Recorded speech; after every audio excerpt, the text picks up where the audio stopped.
Assalamu alaikum желі қолданушылары. Тұрмыста темір бұйымдарымен жұмыс жасаған кезде осындай сәттерге тап болып қалады әркімде. Мысалы үшін андай өгейлікті трубаны, бұрышты трубаны осындай жерге дәнекерлеу үшін астында осындай зазор қалады.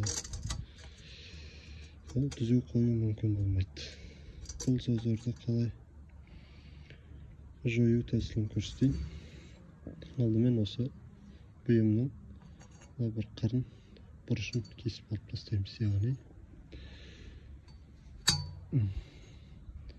осы сызық бойынша төменге қарай кесіп, осы бұрышты алып тастау керек болады. Сонда мына өгейліктің мынандай бұрышына ешқандай кедергі жасамастан екі бұрышы да түп түзеу жататын болады.